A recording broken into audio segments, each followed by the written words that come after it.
a las formas de comunicación y de capacitación a las que podemos recurrir a partir de los cargos que ocupamos, a partir del lugar del personal de salud que vamos a ocupar cada uno de nosotros. Entonces, habíamos hablado anteriormente de cómo las personas pueden cambiar de actitud, de algunas actitudes malas, actitudes no saludables, a actitudes saludables, sobre todo adquiriendo conocimientos nuevos, adquiriendo conocimientos saludables que van a permitir un cambio en su forma de vida y por lo tanto un cambio en el nivel de salud que tiene cada uno también, ¿no? Entonces, existen muchas formas, existen una infinidad de técnicas para poder llegar a las personas con conocimientos y también va a depender del tipo de tema que vamos a ocupar para poder llegar y llamar su atención y poder hacer que ellos obtengan conocimientos que les permitan realmente un cambio de actitud hacia actitudes saludables que permitan un mejor nivel de salud en su vida. Entonces, hoy vamos a hablar esto de que es lo que se conoce como técnicas educativas. ¿Cuáles son las técnicas más importantes que nos pueden permitir avanzar a nosotros en el tema de entregar información, en el tema de la promoción de la salud y en el tema también de la prevención, ¿no? Entonces, para eso existen les decía, un grupo de la posibilidad de hacer técnicas de capacitación, de información y de educación, que las vamos a ver el día de hoy, ¿no? ¿Alguien conoce alguna técnica que haya utilizado desarrollando alguna actividad? Porque ustedes sí han hecho interacción, por ejemplo, en primero y en segundo, ¿no? Un año. Entonces, en este año han debido utilizar ya alguna. ¿Se acuerda alguien de alguna de estas técnicas?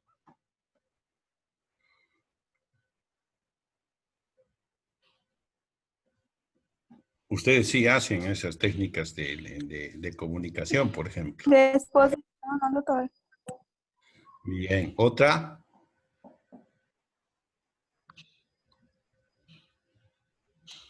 A ver, cuando estamos hablando nosotros de técnicas educativas que vamos a utilizar en salud, no podemos dejar de considerar el tema de la comunicación, ¿no?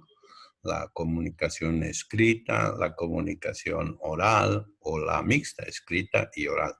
Entonces, nos permite a nosotros poder llegar a las personas con las que vamos a hacer comunicación con mensajes que van a permitir un cambio de actitud. Cuando estamos pensando que estamos desarrollando una actitud positiva, entonces pensamos en los tres factores: el emisor, el receptor y el mensaje. El emisor, que es el papel que nos va a corresponder a nosotros desarrollarla, y el de receptor, que va a corresponder a la audiencia con la cual vamos a comunicarnos, y al mensaje que vamos a emitir y va a llegar a ellos para que puedan cambiar las actitudes que sean o que estén dañando a su salud. Entonces, cuando estamos hablando de mensaje, no es nada más de entregar la información a la población o la relación que existe interpersonal cuando la comunicación es individual o interpersonal entre dos personas. Es la que todos los días vamos a practicar cuando estemos en consultorio, ¿no? Ustedes como médico y al frente del paciente. Aquí es el lugar donde vamos a iniciar un problema, porque lo que nos va a plantear el paciente siempre va a ser un problema. No se olviden, en la mayoría de los casos, bueno, esperamos que según la medicina va a cambiar en un buen tiempo. O sea, de la forma asistencial, que es la medicina de hoy, a cambiar a una medicina preventiva. O sea, la idea o el ideal de la medicina de que más atrás nosotros atendamos o controlemos a personas sanas para que no enfermen, ¿no? Cambiando, digamos, la forma de atención de hoy. Hoy nuestro trabajo principalmente es asistencial, curativa. Nuestra actividad principalmente es de curar y atender al paciente que ya está afectado. Con toda la actividad que desarrollemos a partir de ahora, de aquí en unos años, pensamos que la atención de la salud va a ser para controlar a personas sanas. Lo que ocurre ahora con los niños pequeños, ¿no? Ustedes han debido ver ya en su familia, en los vecinos o algún amigo que tienen unos carnets rosados para las niñas y unos carnets azul para los niños, que son los carnets de salud. Y si se acuerdan alguna vez cuando alguna madre está agarrando eso, mira, oh, hoy día le toca a mi hijo control, sin cita previa, sin que esté enfermo, sin que necesita que le hagan recuerdo, solamente viendo su carnet, la señora va al hospital. En el hospital controlan peso y talla al niño, ven si está con alguna deficiencia en su nutrición, le dan de programa todos los micronutrientes necesarios que existen para esto. Si le toca una vacuna, también le hacen la vacuna. Y si necesita alguna otra actividad que sí esté dentro del programa de atención, se hace. De modo que ese niño va a estar más controlado, va a estar supervisado periódicamente y cualquier problema se va a detectar a tiempo. Esa forma de actividad se llama control niño sano. Pero la idea es que dentro de poco nosotros tengamos eso, control de la persona sana. Y no siempre esperar a que la molestia, el dolor, el inconfort le obligue a ir al médico cuando ya el problema está avanzado. Entonces, es una de las ideas que la salud está trabajando y seguramente ustedes que cuando ya sean profesionales vayan trabajando en esta forma de medicina. Entonces, les decía, para hacer ese cambio necesitamos instrumentos y la comunicación que hagamos a través del emisor que van a ser ustedes, los receptores que va a ser la población o los que están demandando servicios y un mensaje de por medio que va a ser breve, concreto, conciso y que va a ser fácil de implementar. Esto va a lograr un mejoramiento en el nivel de la salud, ¿no? También tenemos que decir que esta comunicación que nosotros vamos a practicar puede ser directa, o sea, de persona a persona. Eso va a ocurrir todos los días de su vida cuando estén trabajando como médicos, porque van a hacer atención diaria de pacientes. El paciente al frente, ustedes como médicos, planteando preguntas y el paciente respondiendo y entregando información, ¿no? Entonces, es una actividad que se va a cumplir todos los días en consultorio porque va a requerir esa información para resolver su problema de salud. O también cuando tengamos algunas charlas en las cuales un grupo de personas interesadas en un tema nos van a pedir la orientación, el consejo o adquirir los conocimientos sobre el tema. Eso ocurre, por ejemplo, en personas jóvenes, parejas nuevas, que quieren planificar su familia, ¿no? Entonces se arman grupos de planificación familiar. Es una forma de comunicación grupal, ¿no? Hay una persona que conoce el tema y el resto es los que van a recoger los mensajes acerca de lo que están necesitando. Entonces, a esta forma de comunicación se llama comunicación grupal. Y hay otra en la que no hace diferencia en ningún tipo, sino llega a toda la población. Se llama comunicación masiva. Y entre estos podemos anotar como medios de comunicación masiva a la radio, si es eh, un medio de comunicación oral, luego tenemos un medio de comunicación visual como la televisión y algunos que en forma mixta llegan a la mayor cantidad de la población, por eso se llama comunicación masiva. También tenemos que utilizar este tipo para realizar este tipo de actividades. Entonces, ustedes ya están desarrollando la actividad de investigación, ¿no? El año pasado ya hicieron 2 semestres de investigación y durante el curso de estos han ido realizando unas visitas a domicilio. Han ido llegando a cada una de las cosas para cumplir con el objetivo que se trazaron. ¿Qué tema hicieron investigación el anterior semestre?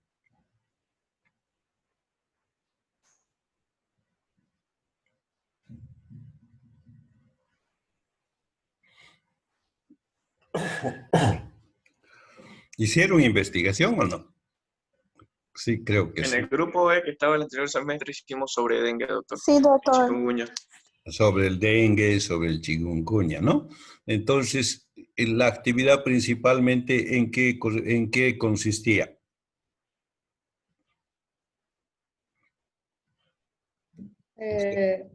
Orientar a los moradores Entrevistar a la persona. evitar la proliferación de mosquitos.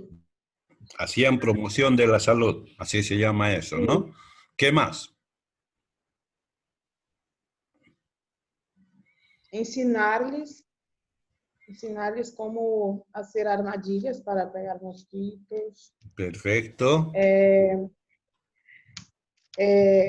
Hablamos também que malefícios a dengue, zika e chikungunya trazem à la população. Bien. E outras coisas que não me recordo no momento. ¿Hacían preguntas ustedes?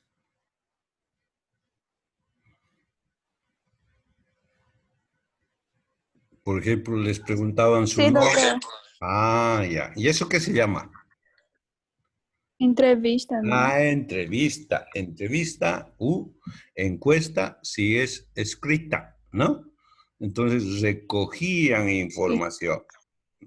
Luego de eso ya se sentaban y hacía toda la cosa. Esa actividad que conllevaba que ustedes vayan a la puerta, toquen la puerta, en algunos casos les dejaban entrar, en otras no. Entonces se llama visita domiciliaria, ¿sí? ¿Les dijeron que se llamaba así o no? Entonces, es de eso lo que hoy día vamos a tratar. Vamos a hacer una revisión de las principales herramientas que tenemos nosotros, los del personal de salud, que vamos o necesitamos recabar información para resolver el problema de salud que tienen las personas, ¿no? Entonces, cuando estén ustedes en consultorio, el primer paciente, doctor, buenos días, ¿cómo está? Nos va a dar la mano, a veces nos va a saludar cuando somos muy allegados o conocidos, un saludo en la mejilla, un beso en la mejilla, y diferentes formas, ¿no? Entonces, él llega y nos va a plantear sobre cómo está, buenos días, cuál es su nombre, tal cosa, y por qué ha venido, qué es lo que tiene. Doctor, hace 2 semanas que estoy tosiendo fuerte, tengo fiebre, estoy escupiendo verde con un poco de sangre y nos está planteando el problema. A partir de esa información, nosotros sacamos un diagnóstico presuntivo, que en investigación, el método de investigación se conoce como hipótesis. ¿Se acuerdan, no? Como hipótesis. Entonces, nos está planteando ese problema. ¿Qué tengo, doctor? Estoy tosiendo, estoy escupiendo sangre y estoy escupiendo verde. Ese es mi problema. Y a ese problema le tenemos que dar solución, ¿no? Hay que de principio decir diagnóstico presuntivo o hipótesis. Entonces posiblemente tú te trates de un sintomático respiratorio, un paciente que posiblemente tenga tuberculosis. Y ahí empezamos a utilizar toda la situación que corresponde hasta llegar a resolver el problema, buscar la solución del problema. Entonces, toda esta actividad que hacemos es para conseguir un resultado. Y ese resultado lo vamos a conseguir gracias a la información que nos va a entregar la persona con la que estamos trabajando, ¿no? Entonces, ese es el principal objetivo de este tema. Y para eso vemos el tema de la visita domiciliaria. Ustedes han ido a las casas, han hecho un instrumento para recoger información que se llama la entrevista, ¿dijo? ¿O qué sería? La entrevista es verbal. Encuesta. Encuesta, eso es, ¿no? Entonces, han ido a elaborar encuestas. Entonces, cuando estamos hablando de visita domiciliaria, estamos hablando de esa, ¿no? Al conjunto de actividades de carácter social y sanitario que se presten el domicilio a las personas, ya sea por solicitud o porque tenga un carácter de investigación. Queremos saber por qué las personas se están enfermando tantas por el tema de tuberculosis. Entonces hacemos visitas para ver, hacer una serie de actividades y conseguir información, ¿no? Entonces, en esta vamos a poder detectar, vamos a poder valorar, vamos a poder apoyar y además controlar el problema de la salud del individuo, y si vamos a hacer varias visitas domiciliarias del grupo de personas que han sido visitadas. Normalmente cuando hay necesidad, el médico ya tiene que planificar una visita, ¿no? Sin decirle exactamente tal día voy a ir, se dice a partir, o sea, uno de estos días vamos y le vamos a visitar. Entonces, ¿eso para qué? Para complementar que este paciente que está tosiendo hace 2 semanas con sangre y todo eso, veamos los factores que coadyuvan a esta enfermedad. Primero, si come bien, si se alimenta bien, ¿no? Y eso lo vamos a ver en su casa. Segundo, si tiene servicios básicos, tiene agua, tiene luz, cómo está constituido su familia. Imagínense un paciente que tiene este tipo de problema con 8 hijos. Entonces eso ya es un factor que va a provocar mucho más o va a coadyuvar para que su cuadro se haya producido y avance más. Entonces, toda esta información nos va a servir a nosotros para poder tomar una actitud y desarrollarlo en bien del paciente. ¿Y cómo tiene que ser esta visita? Una visita en la que nosotros no solamente vamos a recabar información, sino también vamos a observar, vamos a ver, vamos a evidenciar que lo que ha dicho el paciente es real, ¿no? Por ejemplo, que diga, no, doctor, no se preocupe, yo siempre me porto bien y estoy enfermo desde hace tiempo. Y lo real es que cuando vamos a la vivienda o vamos a la casa, vemos que por la información es una persona que bebe todos los fines de semana. Es una persona que se olvida de comer los fines de semana. Es una persona que siempre está en derroche de energías. Entonces, esa información es complementaria y nos va a dar los factores que están haciendo que este paciente empeore en su cuadro, ¿no? Y esta visita tiene que tener características como ser dinámica. Ahorita la medicina es dinámica, ¿no?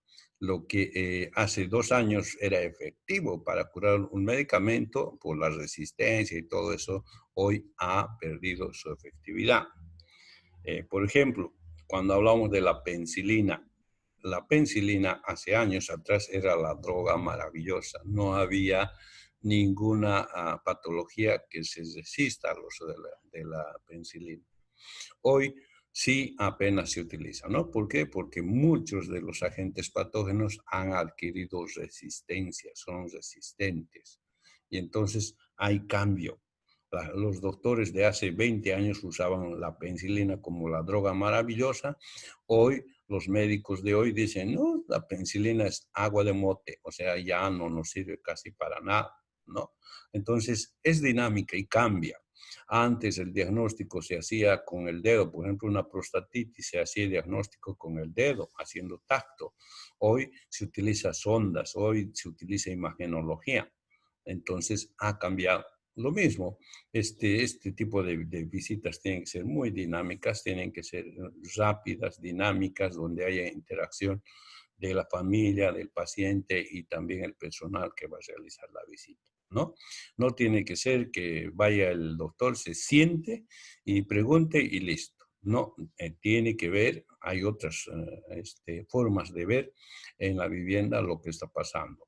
En el tema de la observación, por ejemplo, hay una persona que va y observa y consigue la información que requerimos sin anotar y sin preguntar. Dice, en esta familia hay mucha desnutrición. ¿Por qué? Porque al observar ha visto que en la cocina solo había una bolsa de arroz y nada más.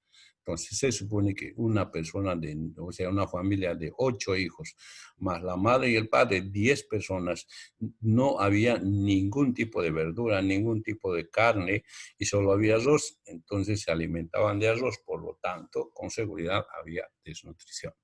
¿no? Y dice también, además, que el padre y la madre no han recibido educación, sino inicial. No tienen mayor instrucción que la inicial. ¿Y por qué dices eso? Sí, porque sin preguntar, solo con observar, tiene 8 hijos. Los padres son jóvenes y los niños están muy seguidos, así como gradas, 1, 2, 3. Y entonces la conclusión es que estos no conocen de lo que es la planificación familiar y tampoco han podido leer porque su instrucción no alcanza a comprender el tema.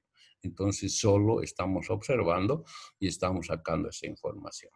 Entonces, la otra característica es que esta reunión tiene que ser participativa. O sea, no solo contesta el marido, ¿no? Contestan todos participan de la reunión. Ahí se aclaran los hechos, donde el paciente dice, no, yo siempre estoy tranquilo, estoy descansando, cuando la mamá o los hijos mayores dicen, mi papá siempre bebe cada fin de semana. Y eso ya es un factor que nosotros tenemos que corregir, haciéndole entender de que esto le perjudica antes que beneficiarle, ¿no? Tiene que ser breve. Una visita domiciliaria no va a ser todo el día. No vamos a llegar a la hora del desayuno y salirnos después del almuerzo. No. Entonces tiene que ser planificado para un tiempo máximo de unos 15 minutos y eso, 15 a 20 minutos, no más, ¿no? Al menos si las actividades son varias, unos 20 minutos.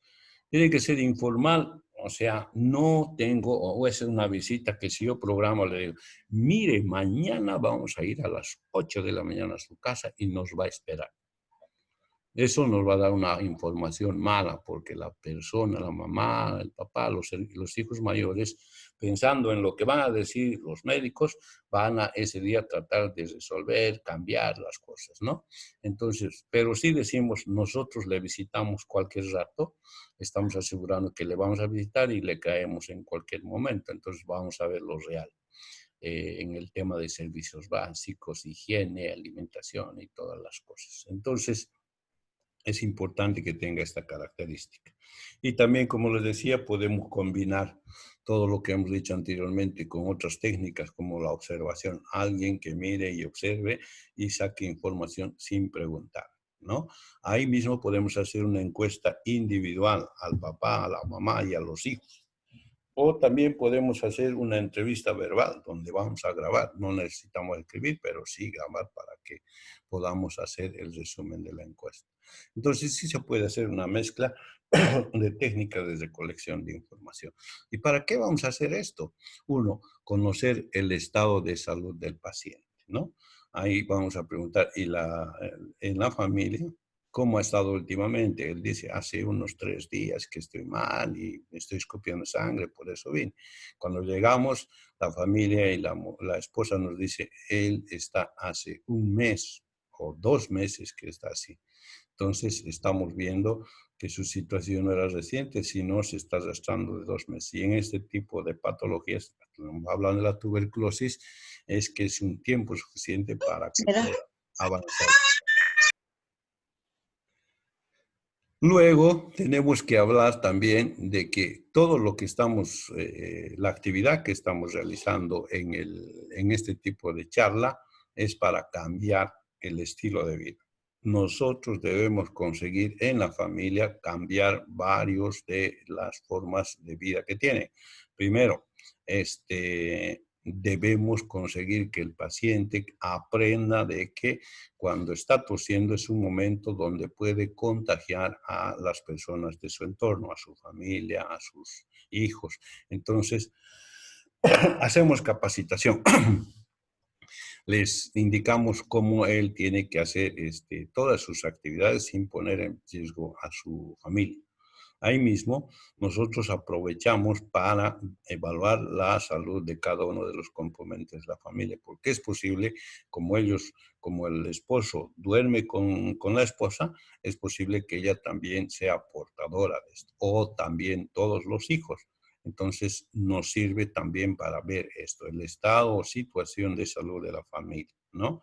Entonces, lo mismo, conocer las actitudes que tienen en relación a la salud en el cotidiano día, ¿no? A ver si desayunan, si almuerzan, si cenan y si hacen algún ejercicio físico, que son cosas que también van o tienen que ver mucho con el tema de la salud, ¿no? Y a la vez el objetivo de brindar conocimientos. Una vez que conocemos los problemas, tenemos que ver también cómo es que lo tendrían que encaminar para resolver. Mi esposo bebe todos los fines de semana, entonces trabajar con el esposo para que este hábito, este mal hábito pueda disminuir o eliminarse para favorecer el mejoramiento de ese problema, ¿no? Entonces, son todas las actividades que van a tener estos objetivos que acabamos de anotar. Y esto no lo vamos a hacer en forma improvisada. Mínimamente tenemos que hacer una planificación que se anote en un plan o una guía para desarrollar la actividad, ¿no? Entonces, primero vamos a buscar a quién vamos a visitar. Eso también no es al azar, sino surge de la necesidad que se tenga. En consultorio vamos a ver que hay una persona que nos dice, tengo este problema, tengo este otro problema y todo esto. Entonces, nosotros tenemos que constatar si realmente toda la información que nos ha dado es real, porque hay algunas cosas que no ha hablado como debería ser, como el tema de que bebe todos los fines de semana. Entonces, planificamos y le decimos, nosotros vamos a ir a hacerle una visita a su domicilio, sin decirle qué día, pero sí asegurarle de que vamos a ir. Esta visita generalmente va a ser en una hora adecuada, en un horario donde no lleguemos en un momento donde estén alimentándose ni nada de eso, para que no estemos perjudicados por esta situación y de modo que esté en realidad, ojalá toda la familia para poder realizar la visita, ¿no? Y como ahora la medicina ya no es asistencial, como decíamos a un principio, sino es integral, vamos a aprovechar para cumplir otro tipo de funciones, como el tema, por ejemplo, del control de los niños, porque estos niños no van a controlarse, ¿no? Entonces vamos a controlarles y si hay necesidad de integrar micronutrientes, lo vamos a hacer. Si hay necesidad de vacunar y estamos enterados de que no hay vacunas, en ese u otro día hay que planificar la visita para desarrollar esta actividad con todos los componentes de la familia, ¿no? Hay que, antes de hacer la visita, tener todo el material. Si en algún momento nos dicen que tienen varios niños menores de 5 años y que no han recibido vacuna, entonces con seguridad vamos a llevar a una componente del equipo que cumpla estas funciones con los niños a los que les faltan las vacunas. Entonces, este tipo de visitas generalmente también se pueden desarrollar varias actividades. Lo mismo cuando vayamos después de salir de la visita, nosotros vamos a salir con un diagnóstico, ¿no? Y vamos a decir, esta familia tiene un nivel de salud muy bajo. Vamos a decir, en esta familia es urgente apoyar sobre todo en el tema de conocimientos, porque los conocimientos de salud limitan su forma de actuar y permiten que algunas actitudes no saludables se sigan manteniendo en la familia. Y ahí mismo se anota la fecha, la hora en la que se está desarrollando la actividad. Los pasos que vamos a utilizar después de hacer el planeamiento, entramos a la ejecución, o sea, a realizar la visita propiamente dicha. Que se deben cumplir algunos pasos, como el de saludar. Nosotros ya sabemos cómo se debe saludar a la familia, ganar la confianza desde un principio para poder avanzar y tener información fidedigna, o sea, verdadera. Luego hay que realizar la identificación del lugar, de la procedencia del usuario, cuál es el tipo de trabajo, o quiénes trabajan en la familia, toda esta información que va a ser valiosa para sacar el diagnóstico y resolver el problema de salud, ¿no? Hay que planificar, hay que plantearles cuál es el objetivo de nuestra visita, hacerles entender que es una visita que no les va a perjudicar, más bien va a ayudar a resolver el problema del papá y sobre todo anotar los beneficios que podría tener. Gran parte de las familias, por ejemplo, ignoran que existen algunos programas y planes de gobierno a través del Ministerio de Salud que son gratuitos, ¿no? Por ejemplo, en el tema de planificación familiar, cuando alguien visita provincia o algunos lugares alejados, les preguntamos si conocen, y dicen, no, yo no voy a ir porque cuesta caro, ¿no?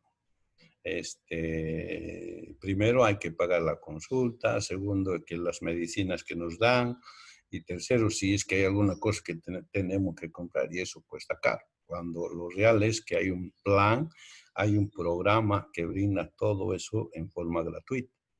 Entonces tenemos que hacer que estos se enteren y conozcan los beneficios del programa y cuánto les va a costar. Eso nos va a permitir que estos tomen otro tipo de actitudes en relación a lo que estamos hablando.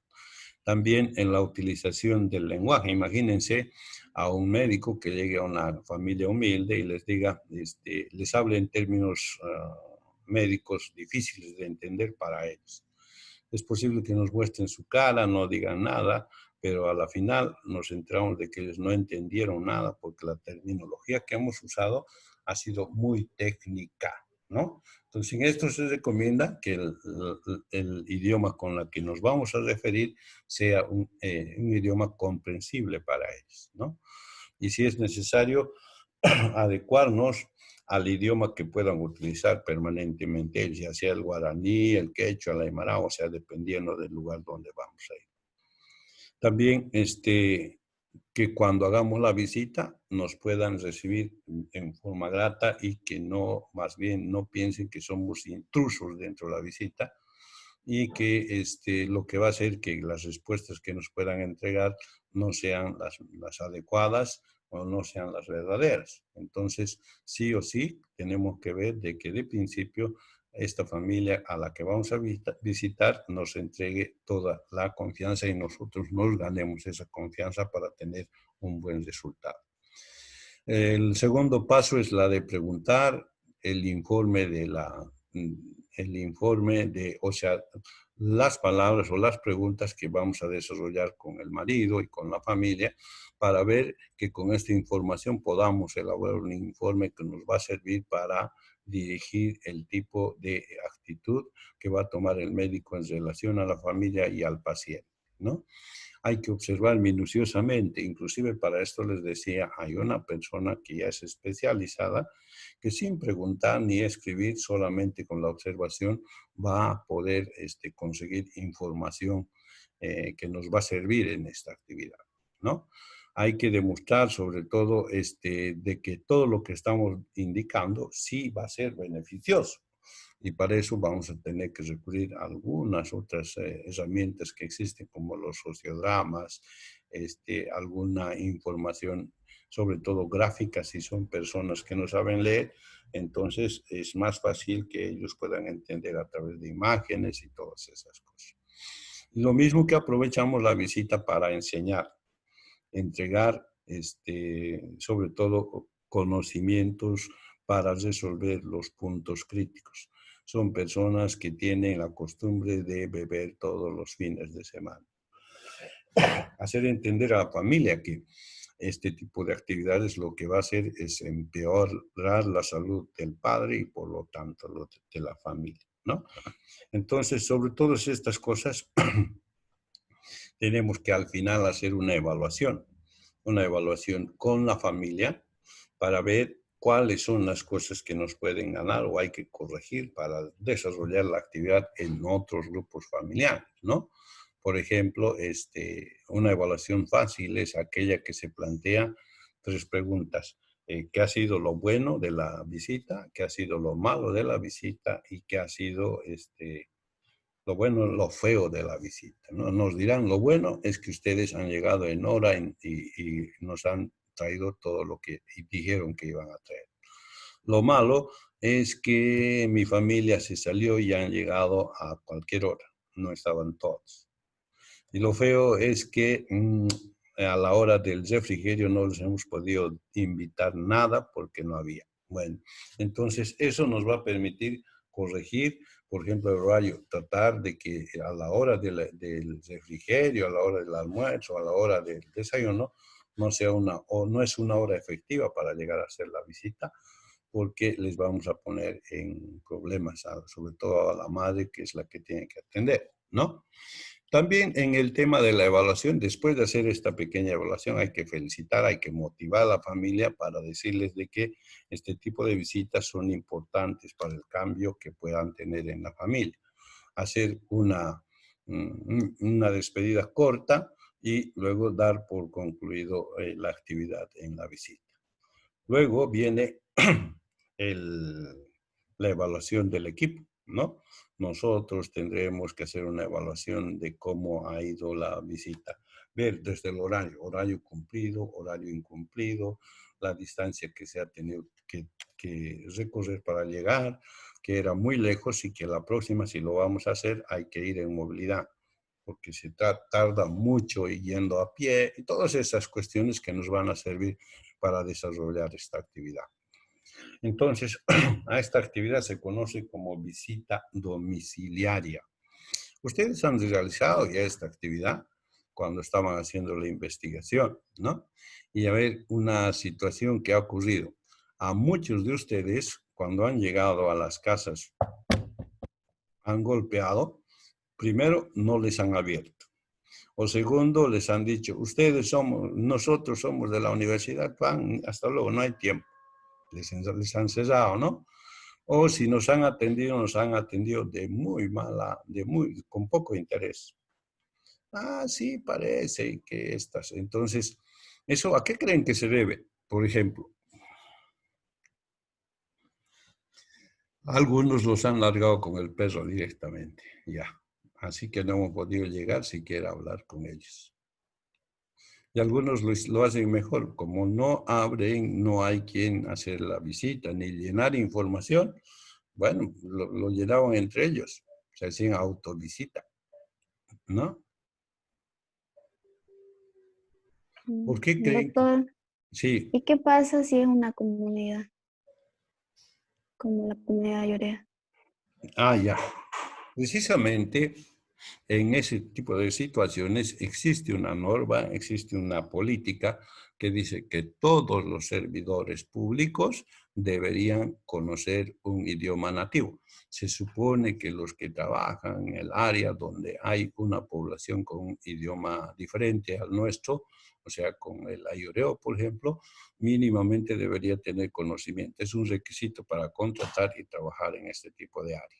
Si existe esa posibilidad, dos cosas. Uno, que nosotros podamos conocer el idioma, o en cambio buscar en el equipo, si nosotros no tenemos ningún tipo, una persona que pueda realizar la interpretación de lo que estamos hablando en su idioma, ¿no? Pero hoy ya casi todas las poblaciones, incluyendo los ayoreos, los guarayos, los guaraníes, o sea, ya entienden el idioma español. Lo que es que creo que priorizan ellos siempre su idioma. Se comunican en guarayo, en ayoreo, pero entienden el español. Si hay este tipo de situaciones, hay una de las normas que dice hay que adecuar nuestro idioma a la población. Entonces, si no hay posible de que no haya un intérprete dentro del grupo de personas del equipo, lo que tenemos que hacer es buscar en la población a alguien que nos apoye en la traducción cuando nosotros estamos hablando. Entonces, eso ya va a depender principalmente de la habilidad que tenga el equipo que va a hacer la visita domiciliaria, ¿no? Les decía, ¿por qué la gente les rechazaba? ¿Por qué no les quería entregar o contestar la encuesta que hacían ustedes?